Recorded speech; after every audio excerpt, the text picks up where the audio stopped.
Hai, I'm Wisnu Kumoro untuk Gadgetainment, dan di video kali ini saya pengen bahas beberapa hal mulai dari Tecno dan Realme yang baru aja merilis produk terbarunya, kemudian juga bantal yang bisa ngilangin suara ngorok, sampai barang-barang yang Steve Jobs yang dilelang, dan yang paling keren adalah adanya game-game baru untuk pelanggan PlayStation. Dan semuanya ini dirangkum di Teknologi Akhir Pekan. Jadi, di Teknologi Akhir Pekan saya akan membawakan rangkuman informasi selama seminggu terakhir, dan kita mulai dari berita yang pertama.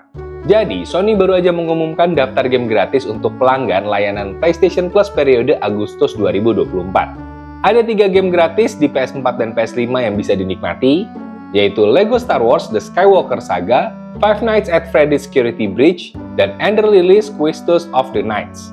Dari ketiga game itu yang paling menarik buat saya sejujurnya adalah Ender Lilies, karena ini seperti Metroidvania style, kemudian ini mirip sama Hollow Knight dan juga Child of Light kalau dipadukan gitu ya. Jadi nuansanya challenging sekali dan saya suka, dan itu menarik buat teman-teman yang punya langganan PS Plus ya. Jadi silahkan di-download aja secara gratis, meskipun secara game mungkin yang dua agak mungkin kurang kepake ya.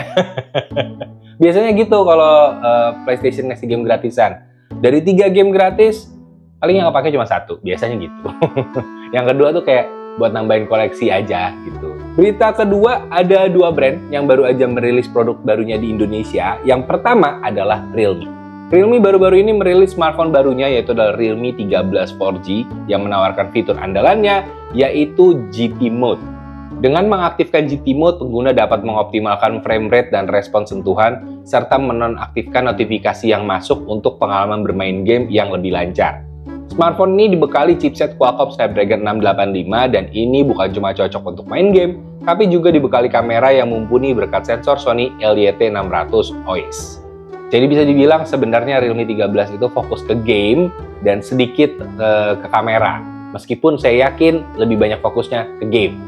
Ya, karena kalau dilihat dari launchingnya itu gamer banget ya, yang diundang gamer, cosplayer, dan saya masih bingung kenapa kalau gamer itu dekat dengan cosplayer.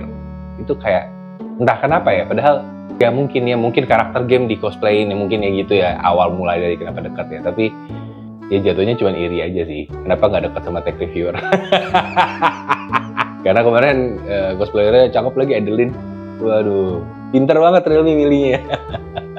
Dan yang pinter nggak cuma Realme, karena Tecno juga pinter karena dia berhasil merilis produk yang menurut saya secara spek cukup menarik. Jadi Tecno secara resmi merilis Tecno Pova 6 Pro 5G di Indonesia.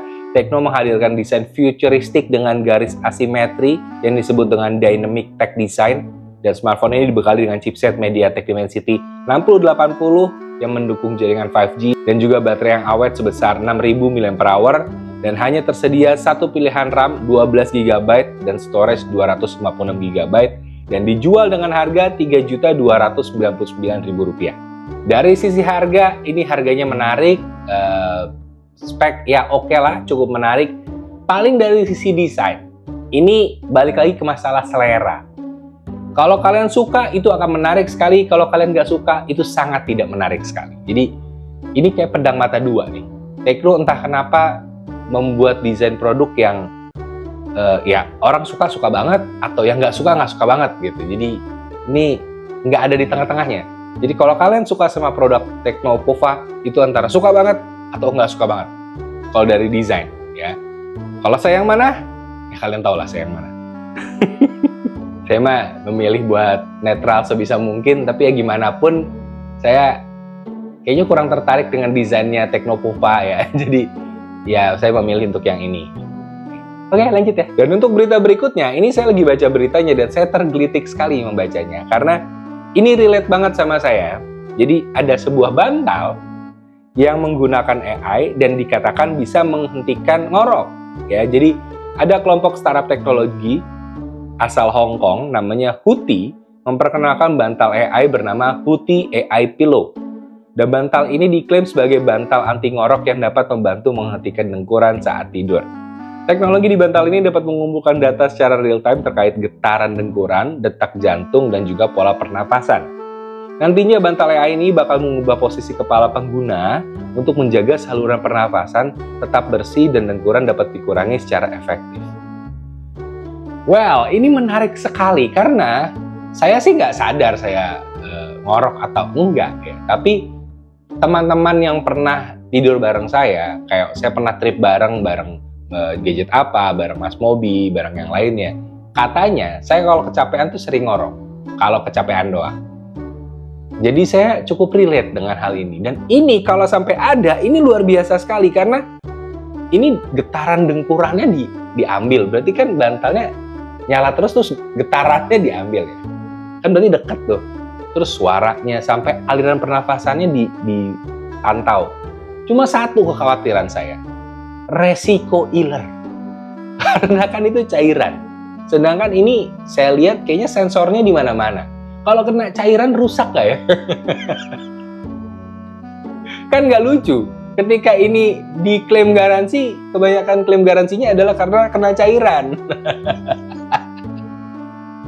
Rugi juga sebenarnya. Saya rasa nih harusnya punya IP rating IP68 paling nggak. Jadi tahan sama debu dan juga cairan. Harusnya ya. Tapi kalau nggak tahan sama cairan, wah ini aneh banget. Sensornya bisa ngaco. Apalagi kalau yang model ngilernya model tumpah ya, jadi nggak ada tiba-tiba pure. Aduh, saya terlalu menikmati jokes ini. Tapi ya ini sebuah inovasi yang cukup keren lah ya. AI udah nyampe bantal, berarti bentar lagi AI nyampe guling. Kalau udah nyampe guling, level peluk-peluknya, wah itu repot tuh. Kayaknya cukup berhenti di bantal aja sih ya, kalau sampai guling terlalu berbahaya, terlalu private. Tapi ada hal private yang dilelang ya, karena di berita berikutnya nih dikasih tahu kalau ada barang-barang dari Steve Jobs yang dilelang. Dan ini termasuk juga barang-barang pribadinya, karena barang peninggalannya Steve Jobs atau pendiri Apple ini dilelang di Inggris. Dan yang dilelang cukup beragam, mulai dari komputer Apple I, iPhone generasi pertama, Polaroid Apple I, jaket bomber pribadi, dan juga yang lainnya. Dan gak main-main, lelangnya saat ini sudah ditawar hingga seharga 1,9 miliar rupiah dengan estimasi penawaran hingga 4,8 miliar rupiah. Sementara jaket bomber bulu domba yang ditawar udah seharga 162 juta rupiah. Saya penasaran jaket bomber bulu itu siapa yang akan beli pada akhirnya, karena dilihat dari usianya harusnya udah cukup lama itu jaket bomber ya. Jaket bomber orang terkenal ternyata mahal juga ya. Untung gitu. Maksudnya selama populer apapun bisa jadi uang kayaknya. Jadi udahlah, kalian gak perlu kerja keras. Kerjalah sampai populer. Ketika kalian populer, bahkan baju bekas kalian pun untung dilelang. Keren. Bahkan ketika kalian udah gak ada pun masih bisa laku gitu. Keren banget emang. Dan jadi intinya itu adalah berita-berita yang dirangkum selama seminggu terakhir oleh tim Gadgetainment, dan saya sukses bacakan untuk episode kali ini. Gimana dengan berita-beritanya? Semoga bisa memuaskan hasrat keingintahuan kalian tentang teknologi di Indonesia dan sekitarnya selama seminggu terakhir. Jadi jangan lupa buat ditonton terus Teknologi Akhir Pekan, ada setiap minggunya. Kalau nggak tayang hari Minggu ya hari Sabtu, pokoknya weekend karena akhir pekan. Kecuali kalian request untuk ganti hari ya, kita rubah nama segmennya teknologi awal pekan atau teknologi tengah pekan. Ya pokoknya tergantung publishnya kapan, nanti kita mungkin bisa rubah. Tergantung request kalian aja. Dan juga tergantung dari yang edit, karena yang edit bilang kalau hari Sabtu dia sibuk. Jadi ya gimana? Ketika dia ngedit aja sibuk hari Sabtu, kan ini agak susah nih buat tayang hari Sabtu, makanya nih, ya kan? Nih. Aduh, harusnya diprotes nih ya, pimpinan Gadgetainment, tolonglah nih editornya, masa nggak bisa ngedit hari Sabtu, tolonglah, harusnya bisa ya. Oke, sekian untuk Teknologi Akhir Pekan kali ini, sampai jumpa di video Teknologi Akhir Pekan berikutnya. Dadah.